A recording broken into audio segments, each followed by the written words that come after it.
Hello, this is the Human Highlighter, and today I'm going to be clearing up some confusing elements of how tires work in Snowrunner. This video is going to be extremely choppy and not very well edited because it's my first time, but I'm making this for the purpose of roughly displaying some conclusions I came to when testing different things in-game. I'm just going to start by outlining some different variables that affect how your truck grips the ground within the game and giving some background information.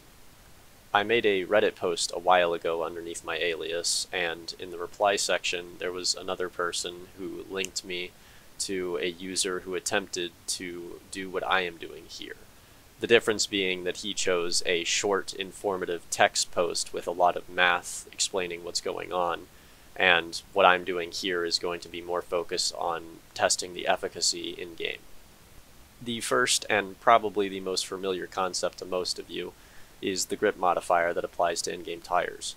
There's a ton of guides and other things that contain this chart with all the grip values for all the tires in the game listed on it. As we can see, for the off-road tires, UOD2, OHD1, and OHS2 are the best in their category and provide pretty decent dirt grip as well as respectable mud grip. For the mud tires, we have MHS2, MSH2, TMHS, and AMHS tires being the best in their category. The main difference between the 4-letter tires and the 3-letter tires is that the 4-letter ones are quite large and dwarf their siblings. There are some outliers, but those are generally reserved as specific tires tied to specific vehicles. I'm going to focus more on the generally used tires. The lesser known stats, being width and softness, are often overlooked and require you to data mine to even find them. These stats will affect you very noticeably, and are the source of uncharacteristic behavior if you are using the grip stat charts to decide what is the best tire. I fell victim to these half-truths, and after some testing which I'm about to show to you, it seems there's a lot more going on behind the scenes. Here's a chart of the other two stats that will affect your truck in-game. This chart was made by a Reddit user named u/xt-fletcher, and in his post he outlined how tire width, stiffness, and grip all affect how you traverse terrain, not just grip. To oversimplify his math, in off-road scenarios there are only two conditions your tire can be in: mud/snow, which are interchangeable as far as the code seems to say, and the dirt beneath. If you can determine what type of terrain the tires are most often interacting with, then you can figure out the relative traction and speed of your vehicle when off-road. In this diagram, you can visualize what would happen depending on how far the tire sinks into the terrain. A wide tire that is soft and has very little downward force acting on it would simply float in the mud, and thus a higher mud grip modifier would be best suited for the vehicle. In contrast, a thin, hard tire that has a heavy load on top of it would pierce through the mud and allow the tire to contact the dirt beneath, meaning that the dirt grip is more favorable. In summary, having stiff, thin tires with high dirt grip on a vehicle with a large enough tire diameter to reach the dirt beneath before bottoming out on the mud is extremely favorable for heavy vehicles, whereas soft, wide tires with high mud grip are best for lighter vehicles that can skim across the mud. Or at least that's the assumption. Let's actually put it to the test. To preface all the testing, I would like to acknowledge that there are many videos covering this topic, but I have yet to find one to cover it in as much detail as I have here. I'm not trying to brag or claim that I am the arbiter of truth. It just seems like everybody on YouTube does these tests in environments that are not very realistic to actual gameplay, such as testing each truck without any cargo on board, or using test environments that are very flat and short with no obstacles in the way. Or they are simply opinions of players who may or may not be worthy of trust, regardless of which they are subject to personal bias. I wanted to test all variables and have test environments that mimic actual gameplay, while still having repeatability and consistency. I'll admit that it took me an unhealthy amount of time to do all this, and there are slight or significant human errors in testing, so my answers might only be half correct, but I'm willing to accept any criticism or evidence from anybody who has collected better data than me. Also, for those who are impatient or simply don't care about the specifics, I've added sections to the video so you can skip to any truck you want to, Or, if you want the TLDR, simply skip to the conclusion and assume you can trust my dumbass. We are going to start the testing section by comparing the best off-road tire to the best mud tire for each of these trucks. My truck selection is based off of what are generally agreed to be the best 6x6s in the game. My other reasons for choosing these is their versatility. You might note that each truck is capable of having a bed and towing a trailer at the same time. I also chose to include a truck that may not be the best, but it has the capability of using a bed, trailer, and a crane, which is a rare attribute that not many trucks are capable of. I know that 3 to 4 trucks is quite a small testing pool considering the sheer size of this game's truck library, and I'm also not testing scouts or heavy vehicles. But please understand that this is for the sake of my sanity, because testing, recording, and translating every relevant vehicle into a video like this would not only require about 2 months of my life, but the end result would probably be much too long for most people to watch in one sitting, and the results would probably be redundant, as you'll soon see. If this video gets enough traction, I might consider doing scouts because of how different they are to all of the other vehicle types in the game, and hopefully this invites more people to do independent testing so we can pool together the results and reach a consensus. You can also expect to see a competition in the near future between all the best 6x6s, which will decide which ones dominate their niches. Consider subscribing to see that video when it arrives. Last but not least, the route I chose is an extremely thick water mud / deep mud area in Wisconsin that is designed to truly outline a decisive victor between off-road tires and mud tires. There are certainly more extreme environments in the game, but these vehicles are not designed nor intended to drive across those regions, considering that Tataran and other dedicated mud vehicles exist. If you've watched thus far in the video, I'll give you an idea about how the testing is going to be structured from now on, and I'll finally shut up so you can actually see the results. All of the upgrades listed on the left side, except for the wheels, are the same for both runs.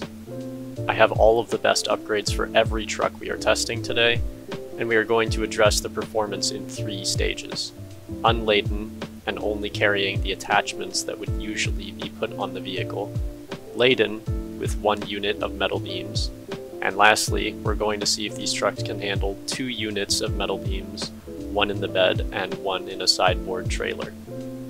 As a side note, I would like to point out that any cosmetics that are applied to a truck that can affect how it collides with terrain, such as bumpers and fenders, have either been removed or I picked the version that has the least amount of interference with ground surfaces.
So, as we can see, even with the most favorable odds for mud tires being the deep water mud and the truck not bearing any actual weight besides itself, and a multi-minute course, there is no significant difference between the two, and the mud tires barely break even.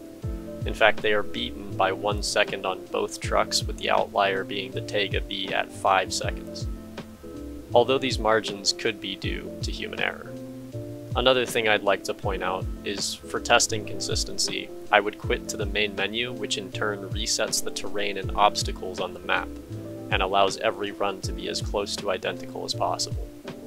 I'm going to spare you the pain of having to watch almost an hour of the trucks doing the exact same path with different cargo loads, so here are the times for the same trucks with the exact same loadouts, except the metal beams being the new addition. Another thing to note is that because the Voron cannot use TMHS tires and uses MHS2, we can eliminate the Tayga B's massive time gap as an anomaly. It seems as if the thinner MHS tires are still competitive with the off-road tires, while their 4-letter, wider counterparts are seeing some double-digit differences. I wanted to try one more thing, just in case the TMHS tires were coded differently, or there was some variable I wasn't accounting for. I decided to take the Ankh Mark 38 Civilian out due to its ability to equip AMHS tires, along with a pretty good off-road performance. I mainly use it as a fuel truck due to its thirsty engine, so I put a fuel tank addition on the back. This add-on also doubled as an extremely heavy one, meaning that it would be a good stand-in for the metal beams. We would also get to see if the AMHS tires were any better than their Russian counterparts. Clearly, this was not the case, and our theory seems to still be standing strong. Time for a final test, towing a sideboard trailer and having 2 metal beams as cargo.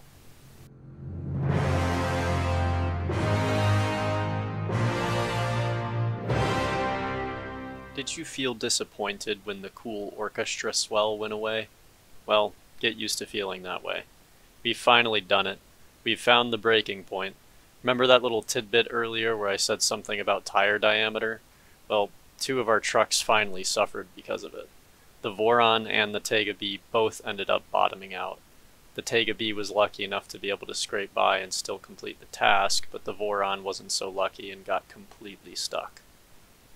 The Voron with mud tires managed to squeeze past and only spent 6 minutes being stuck before completing the rest of the course in 4 minutes, whereas the Tayga B spent a whopping 19 minutes clawing its way slowly through the mud, and when finally unstuck, it spent a mere 3 minutes and 40 seconds for the rest of the course. The Tayga 6436, however, blasted through the course like normal, and maintained the status quo of off-road being better than mud tires, because it didn't bottom out. In conclusion, even in the most favorable environment for it to succeed, the mud tires fall short in terms of speed. The only winning condition is that mud tires have the capacity to slowly claw themselves out of situations that the off-road tires would be totally stuck in. However, this ability is useless for fuel-hungry trucks, and in most cases it would just be faster to bring another truck to unstick it. Also, keep in mind that I never used winches, and in most muddy areas or roads there is usually something to winch to. Or, alternatively, you could just use the vehicle for the job instead of trying to force a 6x6 to tow God knows how many tons of cargo behind it through a swamp. I could technically do more testing for snow, deep mud without water, and other conditions in vehicles, but to be frank, making this video has been extremely exhausting and I don't even know if it'll get any attention. For now, I think this pretty much definitively proves that off-road tires are by far the best option in general, with only a select few exceptional situations. For some closing thoughts, trying to learn video editing, sound mixing, and just making a video in general requires a large amount of effort, and I have massive newfound respect for YouTubers cranking out high-quality content. As for some more relevant ideas, I noticed that repeatedly driving over mud causes the path to become harder, if not impossible, to traverse with some vehicles. So reloading your game might be a good strategy for crossing some rough patches or bottlenecks that are in-game. The larger TMHS and AMHS wheels can be useful because of the wider frontal wheelbase, but honestly the difference is negligible unless being compared with other mud tires that replace the dualies in the back with one wheel instead.